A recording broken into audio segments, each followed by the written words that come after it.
पुस्तके मुलांना द्या, मोबाईल नका देऊ मुलांना. ही पुस्तक हरिपाठ द्या. छत्रपती संभाजी महाराजांचा, शिवाजी महाराजांचा इतिहास वाचला पाहिजे. चतुर बिरबळ त्याची पुस्तकं द्या, हुशार होतील मुलं. काहीतरी देऊ नका त्यांना.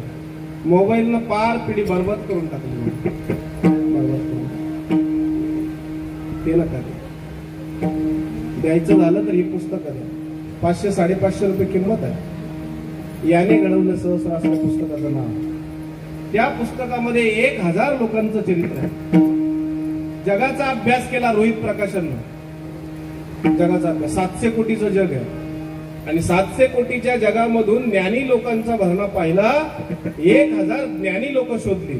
1000 वर्षाच्या इतिहासामधली 1000च ज्ञानी लोक बाहेर काढली 1000 वर्षाच्या इतिहासामध्ये. आणि ती ज्ञानी लोक काढली, त्यांचं थोडं चरित्र घेतलं त्या पुस्तकात छापलं. 1000 आहे. त्याच्यामध्ये सायंटिस्ट आहेत, विज्ञानवादी लोक आहेत, संशोधक, डॉक्टर आहेत, खेळाडू आहेत, चांगल्या कवी मनाची माणसं आहेत. अशी 1000 ज्ञानी लोक त्यांचं पुस्तक येते. यानं घडवलेलं असं पुस्तकाचं नाव आहे. रोहित प्रकाशननं छापला. पण त्या पुस्तकाचा मोठेपणा सांगतो तुम्हाला. ते पुस्तक माझ्याकडे मी वाचलं. ते पुस्तक खूप छान, खूप सुंदर, खूप सुंदर. त्या पुस्तकामध्ये 1000 लोकांची यादी आहे. पण त्या 1000 यादीमध्ये संत सम्राट ज्ञानेश्वर महाराजांचं नाव अग्रगण्य आहे. असा वारकरी संप्रदायाचा 22 वर्षाचा तरुण महाराष्ट्राच्या मातीतला आळंदीचा जर जगाच्या पुस्तकामध्ये 1 नंबरचं नाव असेल तर वारकऱ्याची छाती अशी अभिमानानं फुलायला पाहिजे. माझी छाती त्या दिवशी 32 इंचाची होती, 64 इंचाची झाली. कमी काम करतो ते बरोबर आहे. मी जर ज्ञानोबारांचा जयकार करत असेल आणि ज्ञानोबाराय जगाच्या पुस्तकात 1 नंबरला असतील तर बरोबर आहे. खूप मोठं काम केलं त्यांनी, खूप मोठं काम. हो, साधूच्या ठिकाणी स्थायू भाव काय, सुख आणि दुःख समान आहे. अंतकरण असं पाझरलेलं आहे ज्ञानोबाराचं. हे जग कुठेतरी गुंतलेलं आहे. याला बाजूला काढण्याकरता अनाथ नावाच्या मुलाला ज्ञानोबाराने हरिपाठ दिलेला आहे. ज्ञानी मुलाला ज्ञानोबाराने त्यांचा ग्रंथ ज्ञानेश्वरी दिलेला आहे. जरा कधीतरी पाहतो. योग्या करता चांगदेव 65 दिलेला आहे. ग्रंथ दिले. ही मुलंच आहेत सगळे, मुलंच आहे. अंतकरणात जिव्हाळा म्हणून दिलंय हे सगळं.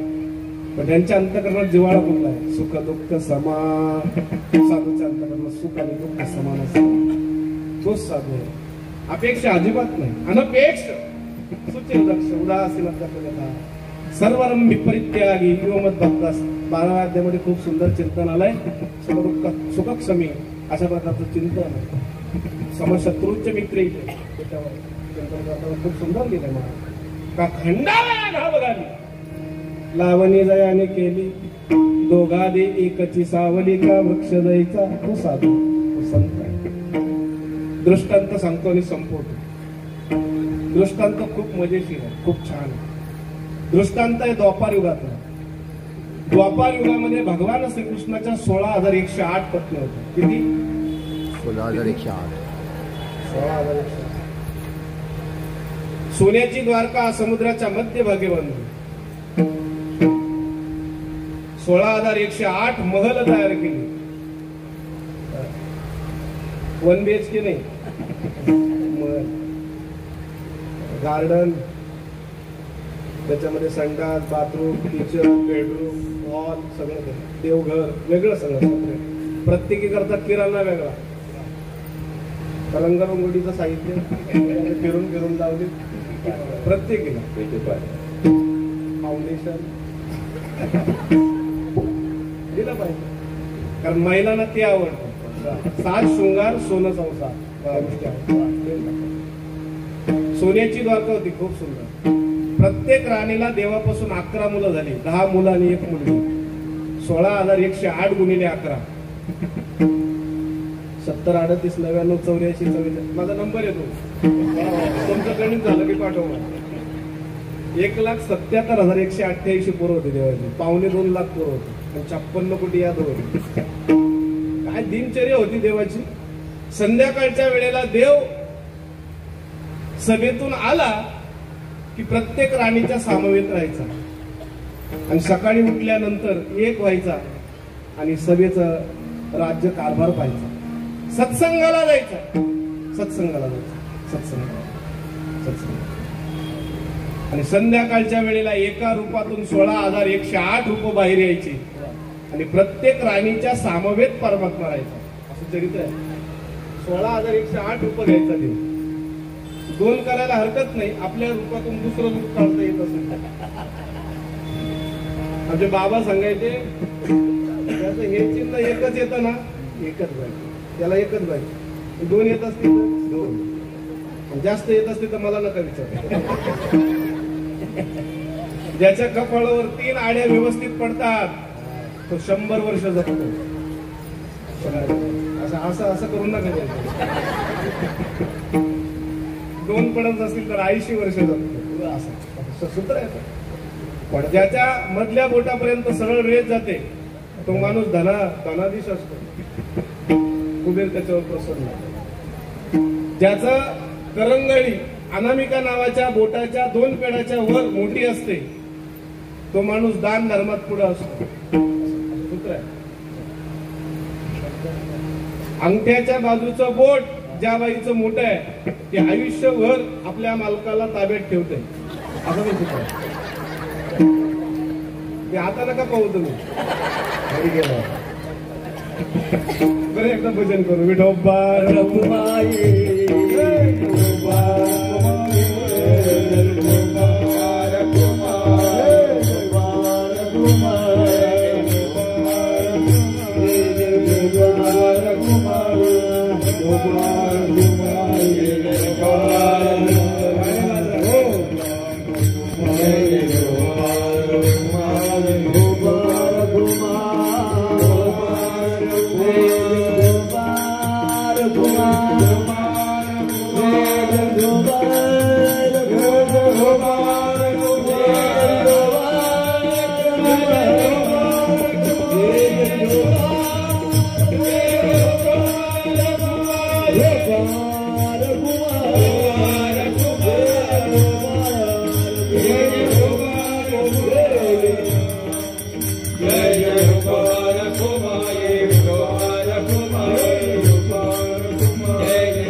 समान सकळ जीवाचा कृपा. परमात्म्याचं चरित्र असतं. खूप पवित्र चरित्र. परमात्मा सत्संग करतोय द्वापर युगामध्ये. सत्संग गुरुग्रही असताना देवाचा एक मित्र होता, त्याचं नाव सुदाम. खूप सवंगडी झाले कृष्णाचे, मला सगळं मांडायचं नाही. पोरबंदर नावाचं क्षेत्र आहे गुजरात प्रांतामध्ये. त्या पोरबंदरला सुदाम राहतो. गरीब आहे, लहानपणात गरीब, तरुणपणात गरीब, म्हातारा झाला तरी गरीब. गरिबीने काही पाठ सोडली नाही. बरं गरिबी का आली तर कृष्णामुळेच आली. कशी आली? कृष्णामुळे. गरिबी येण्याचं कारण एके दिवशी गुरुग्रही असताना, सांदीपन नावाचे गुरु आहेत, गुरुच्या घरी असताना काही चोर गावात शिरले. गावात काहीच मिळालं नाही म्हणून गुरुच्या घरी आले. एक म्हातारी होती, भिक्षाटन करून खायची. एकाच्या खळ्यावर हरभरे कुटण्याचं काम चालू होतं. तिने सांगितलं मला द्या, मला कृष्णाला भोग लावायचे. कृष्ण भक्त होती. तिने ते हरभरे मागून घेतले. कृष्णाला रात्रीच्या वेळेला भोग लागण्यापेक्षा सकाळी होईल आपल्याला म्हणून पुचरुंडीमध्ये बांधले आणि ती पुचरुंडी कृष्णाच्या बाजूला ठेवली. गावात आरडाओरडा झाला म्हणून हे सगळे चोर त्या म्हातारीच्या घरी आले.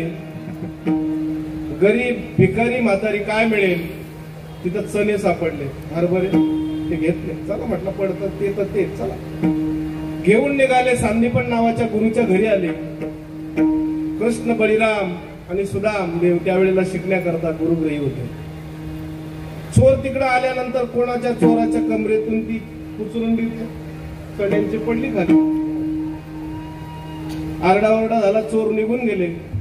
सकाळी म्हातारी लवकर उठली, हरभरे दिसत नाही. कृष्णाच्या जवळ आली, रडायला लागली. देवा तुला आता भोग काय लावू म्हणून त्या म्हातारीनं शाप दिला, हे चणे जो खाईल तो आयुष्यभर भिकारी राहील, गरीब राहील, दरिद्री होईल. सगळीकडे वार्ता पसरली, बातमी पसरली. गुरुच्या घरी हे सगळं कळालं सांदीपन गुरुला. आणि ती चण्याची पुचरुंडी सांदीपन नावाच्या गुरुच्या आश्रमात पडली होती आणि ती सापडली सुदामदेवाला. सुदामदेवाला ती पुचरुंडी सापडली आणि त्याने ऐकलं होतं, हे चणे जो खाईल तो दरिद्री होईल, पण हे आतले चणे जर मी कृष्णाला दिले तर तो गरीब होईल, आणि देव गरीब झाला तर जग गरीब होईल. त्याच्यापेक्षा मी खातो म्हणजे मी गरीब होईल, हे साधूचं लक्षण आहे. सुदामदेवाने ते चणे खाऊन घेतले, हरभरे खाऊन घेतले. म्हणून लहानपणी गरीब, तरुणपणी गरीब, म्हातार झालं तरी गरीब. गरीब अवस्था होती. पंडित, विद्वान, ब्राह्मण आपल्या कार्याचं जेवढं फळ मिळतं तेवढंच घेतलं पाहिजे, त्यापेक्षा अधिक घेऊ नये. 5 घरची भिक्षा मागायचा. कोणी जर पूजा विधीला बोलवलं तर जेवढं पाहिजे तेवढंच धन घ्यायचा, त्याच्या अतिरिक्त धन घेतलं नाही, तो अतिरेक होतो. मग अशा माणसाला डायबिटीस होतो, अशा माणसाला अर्धांग वायूचा झटका येऊ शकतो, अशा माणसाला नाना रोग येऊ शकतात. म्हणून जास्त नको, जे आहे ते त्याच्यात समाधानी राहा. समाधान राहा. सुदामदेवानं 5 घरची भिक्षा मागायची. कधी काम मिळायचं, कधी काम मिळत नव्हतं. 4-4, 5-5 दिवस मुलं उपवासी, बाई उपवासी, याच्याकडे काय नाही, पोट पाठीला चिपकलेलं आहे. पण जय कृष्ण श्रीकृष्ण, जय कृष्ण श्रीकृष्ण, कृष्णाचा परमभक्त. रोज येऊन सांगायचा, माझा मित्र द्वारकेचा राजा झाला, मला आनंद आहे. आणि त्याची सुशीला नावाची पत्नी रोज सांगायची, जा ना मग मित्राकडे काहीतरी मागा. सुशीले, अगं कोणाकडे काही मागू नये, देवानं जर ठेवलंय तसं राहावं, मागू नये कोणाकडे. तो का म्हणे, करी ब्रह्मांड ठेंगणे हा तपस्री जिने ठेंगताची. 4 दिवसाचा उपवास घडला, काहीच मिळत नाही. सुशिलेच्या डोळ्यातून पाण्याच्या धारा पाहिल्या, अश्रू पाहिले, मुलं ओरडताना पाहिली, जेवायला द्या, जेवायला द्या, जेवायला काही नाही. आणि याने विचार बदलला, आज मी कृष्णाकडे जाणार. सुशिलेनं सांगितलं, मागू नका पण दर्शन तर घेऊन या, तुमचा मित्र आहे, तुमचा देव आहे. देवा करता निघाला. बिस्लरीची बाटली नाही म्हणून भोपळ्याचं वस्त्र घेतलं त्याने. भोपळा पूर्वी त्यावेळी पाणी प्यायला वापरायची लोक. त्याला दोरी टांगली, गळ्यात टाकली, हातात काठी घेतली, खांद्यावर उपरणं घेतलं. सुशीलाला सांगितलं, मित्राच्या घरी, गुरुच्या घरी, देवाकडं सप्ताहाला जाताना रिकाम्या हाताने माणसाने जाऊ नये, काहीतरी नेलं पाहिजे. सुशीला हुशार होती.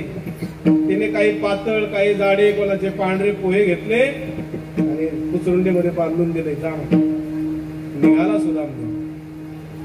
पोरबंदर ते द्वारका खूप लांबचं अंतर आहे. पायी पायी निघाला, पायामध्ये चपला नाही. खूप प्रवास झाला मला. हातातला काठी थरथर कापते, पोटात काही नाही. पाणी प्यावं तर पोट दुखेल, पण पाणी सुद्धा पित नाही. पायाला कुठं काटे रोजतायत, खडे टोचतायत आणि इतकं कडक अशा प्रकारचं 45 डिग्री सेल्सिअस तापमान. आणि सुदामदेव देवाच्या भेटीला निघाला, पण आपलं तोंड गप्प ठेवलं नाही. चले श्याम सुंदर से मिलनी सुदामा, चलत चलत मन में कहे हरे कृष्ण रामा, चलत चलत कहे मन में हरे कृष्ण रामा रामा. चले श्याम सुंदर से मिलनी सुदामा. सुदामदेव निघाला. दुपारची वेळ आहे, मूर्छा येऊन पडला. पोटात काही नाही, अन्नाचा कण नाही. चक्कर आली. देवाला काळजी पडली. जो माणूस देवाकडे एक पाऊल टाकतो ना, देव त्याच्याकडे 1000 पावलानं धावत येतो. परमात्म्याला द्वारका सोडली आणि सुदाम देवाजवळ हजर झाला. सुदाम देवाचं तोंड आपल्या उपरलेनं पुसून काढलं आणि मूर्छा आलेल्या अवस्थेतच उचललं आणि द्वारकेच्या आणून बाजूला ठेवलं. सुदाम देवाला थोड्या वेळात जाग आली. सुदाम देव पाहतो, अरे मी तर तिकडे पडलो होतो म्हटलं भाईंदरला, इकडे कसं काय आलं मुर्द्यामध्ये, इकडे कसं काय पडलो. सुदामदेव विचार करतो, नक्कीच माझ्या देवानं माझ्या कृष्णाला मला इथं आणलं असेल. समोर पाहिलं तर द्वारका नगरी आता प्रतापी आहे. अनंत रूपे अनंत वेशे देखला. कुठलाही रूप घेतो तोच आला असावा, तोच आला असावा, तोच आला असावा. अतिशय महत्वाची गोष्ट सांगतो, तुमच्या अंतकरणातला भाव पवित्र असेल तर तुम्हाला देव भेटल्याशिवाय राहणार नाही. लक्षात ठेवा. फक्त अंतकरणातला भाव स्वच्छ ठेवा. स्वच्छ भाव असेल तर दुरी नाही देव त्याला. शुद्ध ज्याचा भावा. फक्त अंतकरणातला भाव स्वच्छ ठेवा. कुठेही असा ईश्वराचं चिंतन करा. तोच तुमच्या संकटापासून निवारण करणारा परमात्मा आहे. सुदाम देवाला द्वारपालाने अडवलं. सुदाम देव सांगतात, जाऊन तर सांगा. कृष्णाला अगोदरच माहित होतं काय जाऊन सांगायचं होतं. कृष्णाबद्दल सुदामदेव अर्थ भावनेने आपलं गीत व्यक्त करतोय. ना कोई घर है ना कोई डर है, फटे हुए कपडे तुम्हें सब खबर है. तुला सगळं माहित आहे देवा, तरी सुद्धा तू येत नाही. परमात्म्याला फक्त जाऊन खबर मिळाली सुदाम आलाय. देवानं चपला वाहना घातल्या नाही, तसाच पळत आला आणि सुदाम देवाला आलिंगन दिलं. हालत पाहिली सुदाम देवाची. पोट पाठीला चिपकलाय, कातडा हाडाला चिपकलाय, पण जय कृष्ण श्रीकृष्ण सोडलं नाही. कृष्णा आणि ते द्वारपाल पाहतच राहिले.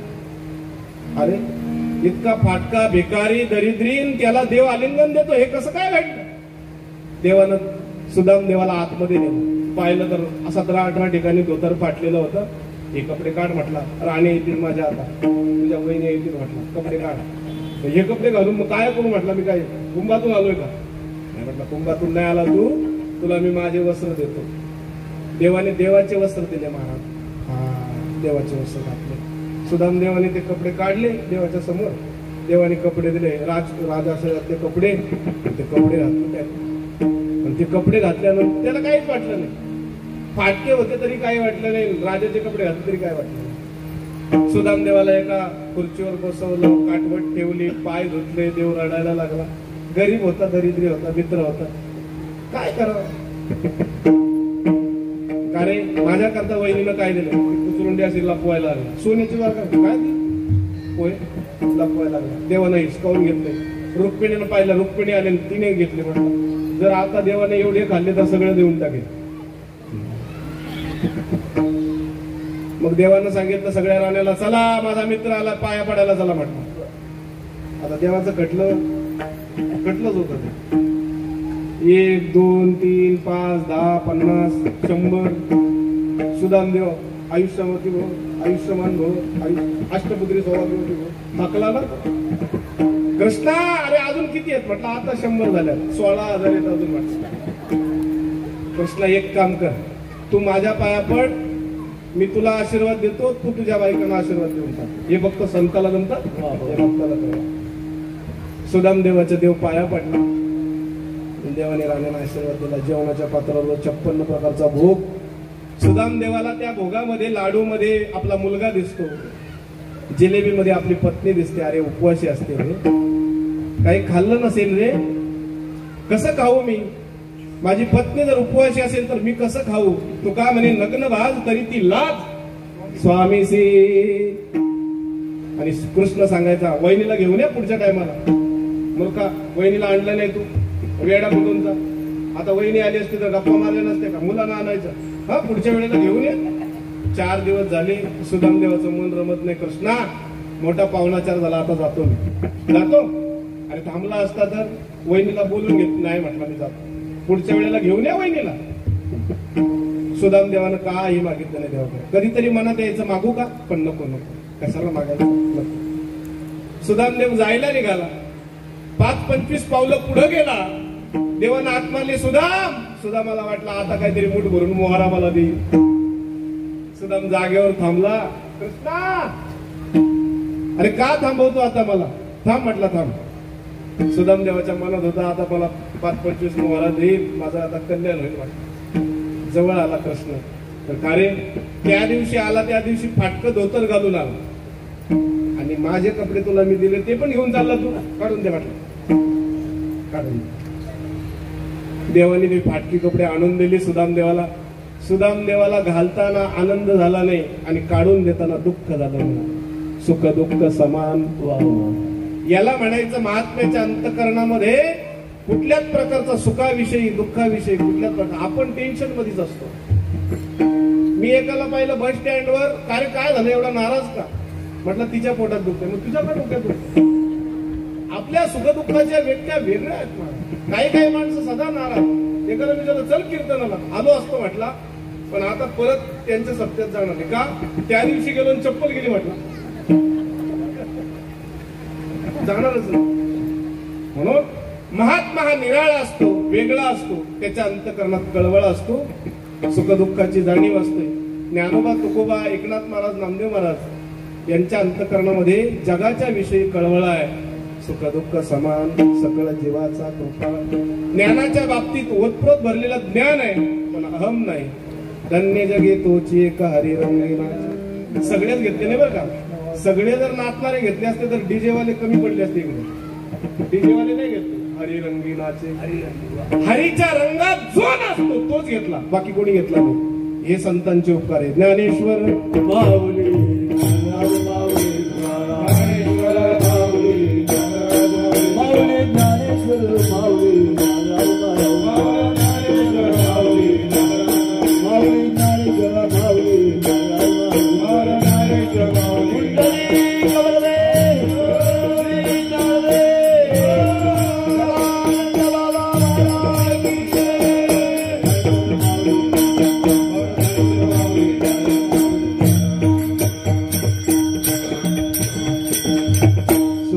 समान, सकळ जीवाचा कृपाळ, ज्ञानाचा उद्बोध, भक्ती प्रेमाचा कल्लोळ.